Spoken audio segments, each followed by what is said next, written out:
Assalamualaikum warahmatullahi wabarakatuh. Alhamdulillah, wassalatu wassalamu ala rasulillah.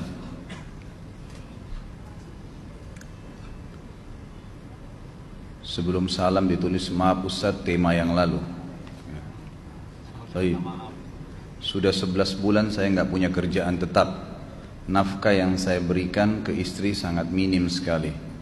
Keluarga istri meminta saya untuk pisah. Akhir-akhir ini istri juga sudah tidak tahan. Istri saya bekerja. Sebenarnya kami masih saling menyayangi. Istri saya masih cinta sama saya. Ustadz, gimana saya menyikapi masalah ini? Apa saya ikuti maunya istri dan keluarga? Saat ini istri saya lagi didekati pria lain yang lebih mapan dan kaya. Salahkah saya kalau memukul pria tersebut? Karena pria itu telah mengambil kesempatan dalam kesempitan rumah tangga kami. Ustadz minta amalan atau wirid untuk melapangkan rezeki. Ini ada hubungannya sama tema nggak ini? Hah? Jawab atau enggak? Kasihan. Ya udahlah, karena malam terakhir ya.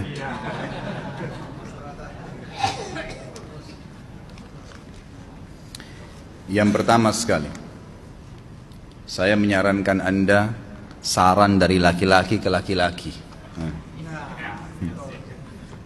Prinsiplah dan jangan merendahkan diri di hadapan wanita.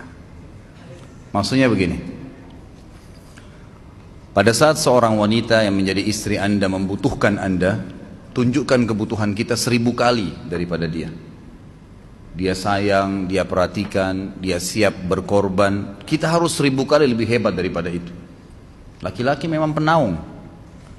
Tapi kapan dibalik?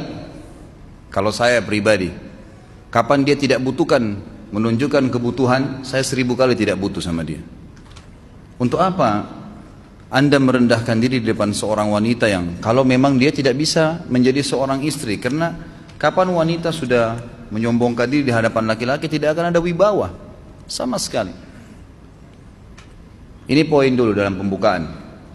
Dan selalu saya sarankan siapapun ikhwah yang minta saran saya dalam masalah rumah tangga, yang paling pertama ini saya ucapkan, saya bukan menyuruh Anda menjadi keras, bukan. Tapi saya mengajak Anda untuk punya prinsip dalam hidup. Wibawa, pemimpin rumah tangga. Dibutuhkan kita butuh, tidak dibutuhkan ya sudah.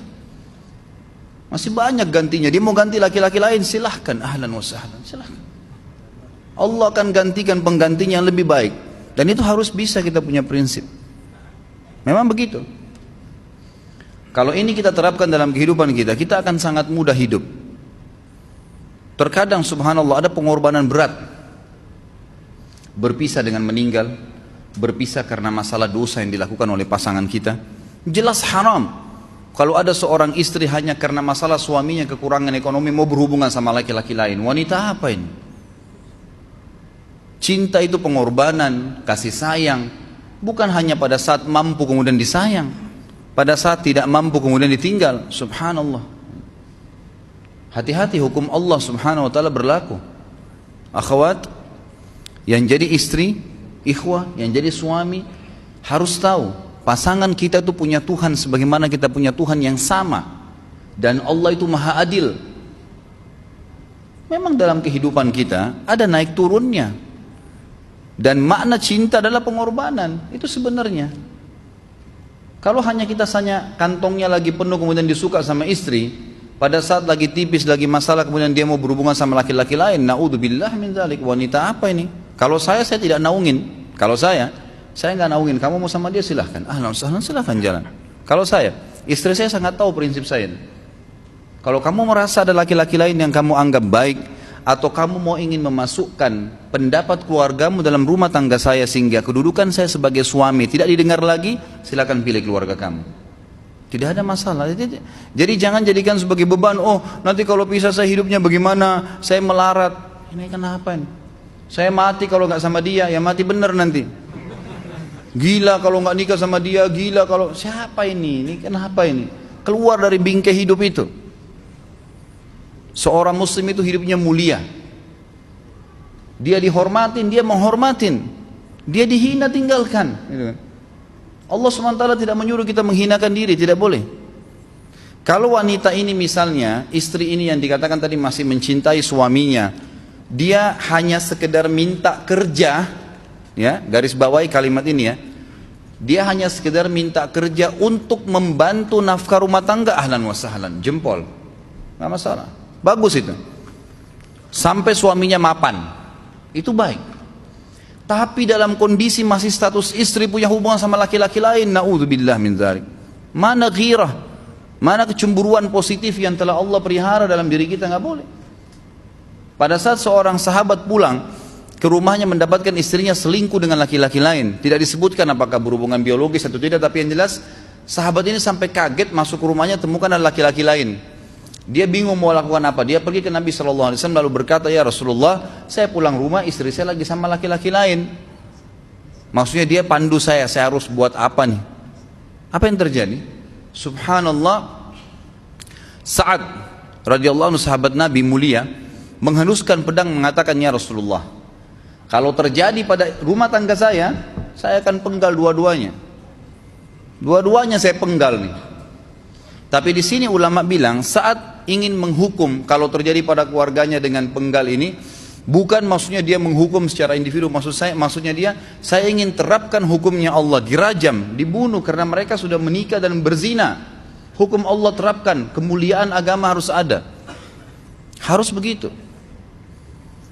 Seorang istri yang mau tinggal di bawah naungan kita sementara kita sudah berkorban di bawah terik matahari, sudah bekerja, sudah memilih dia dari sekian banyak wanita, kemudian dia mau berkorban, hormatin dia, junjung dia, lindungin dia, rangkul dia, gitu kan? Bela dia, memang harus begitu. Tapi kalau masih dalam naungan, kemudian sedikit himpit masalah ekonomi lalu berhubungan sama laki-laki lain, naudzubillah, jangan dipertahankan, berbahaya sekali, gitu kan? Jangan Anda menjadi laki-laki lemah gitu. Saya kemarin ditelepon oleh 2 orang sekaligus, subhanallah. Sahabat dekat telepon kepada saya, laki-laki. Ustaz, maaf mau ngomong sebentar. Baik, silahkan. Ustaz, saya ini istri saya pulang ke rumah ke kampung ayahnya ibunya karena alasan mengurus ayah dan ibunya. Akhirnya saya sama anak-anak ditinggal di sini sendiri. Setiap kali saya panggil pulang, dia bilang, sudahlah saya nggak mau pulang. Kalau mau nikah lagi silahkan. Dia bahasakan begitu. Bagaimana sarannya Ustaz? Saya bilang nikah lagi. Dengan tegas saya bilang nikah lagi. Kalau tidak terbuka pintu fitnah. Perempuan itu kenapa harus pilih orang tuanya? Tidak boleh secara syar'i. Nggak boleh. Sudah menerima akad nikahnya seorang laki-laki, laki-laki itu yang dinomorsatukan di atas ayahnya, nggak ada alasan. Kalau suami izinkan boleh urus orang tua, kalau nggak diizinkan tidak boleh, nggak boleh. Bagaimana dia tinggalkan suaminya sama anaknya? Kaget itu saya katakan begitu. Iya, bahkan sekarang hukum poligami sudah wajib bagi Anda, nggak boleh. Wajib sekarang. Ini ragu mau melangkah seakan-akan poligami itu dosa, padahal dia ditinggal oleh istrinya. Bagaimana bisa ini? Ada laki-laki seperti ini nggak punya prinsip, harus melangkah. Dia sudah dapat jawaban saya dikasih, ini Ustaz teman saya juga mau bicara, masalahnya sama lagi.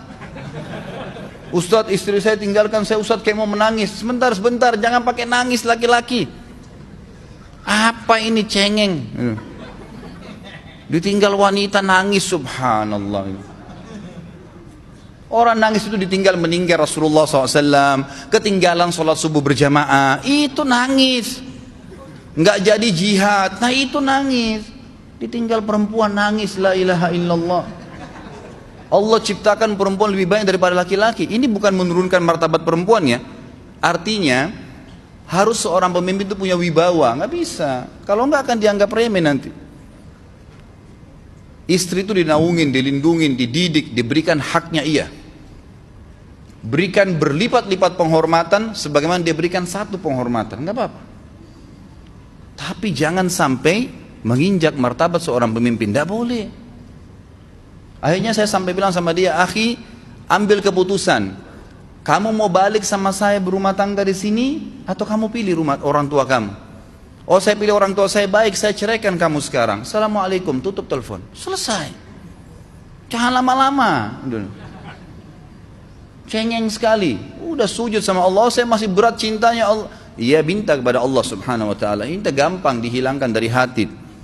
Sebagaimana dia datang, dia bisa keluar. Gampang itu. Subhanallah ya, jangan terlalu mencintai dunia berlebihan. Kalau saran saya, kalau istri anda ini tanya baik-baik, kalau kamu bekerja hanya karena mau bantu nafkah rumah tangga sekarang, ahlan wa sahlan, silahkan. Selama pekerjaan halal, antar dia ke tempat kerjanya. Muliakan dia, jaga, jemput pada saat pulang. Anda pembelahnya, begitu. Tapi kalau berhubungan sama laki-laki, ada subhanallah suami, depannya dia, istrinya telepon laki-laki lain, dan dia menerima itu. Mana ini? Dalam agama haram. Wallah haram itu hukumnya. Nggak boleh. Itu namanya dayuth dalam agama. Nabi SAW mengatakan Allah melaknat dayuth. Kata sahabat, siapa itu dayuth ya Rasulullah? Laki-laki yang tidak punya cemburu terhadap pelanggaran agama yang terjadi pada istrinya. Gimana caranya? Nggak boleh ini dalam agama Islam. Gitu kan? Makanya biasakan hati kita terisi dengan cinta kepada Allah SWT dan bukan cinta kepada manusia. Mencintai istri karena Allah yang perintahkan, mencintai suami karena Allah yang perintahkan. Jadi semua karena Allah. Tidak ada kata-kata hilang, tidak ada rugi kalau kita meninggalkannya. Jadi ini hal mendasar yang saya tahu, Allahu alam. Jadi sampaikan seperti itu. Kalau wirid apa? Saran saya adalah memperbanyak istighfar kepada Allah SWT. Gunakan momen musibah itu sebagai kesempatan untuk mendekatkan diri dengan Allah Subhanahu wa taala. Begitu ya.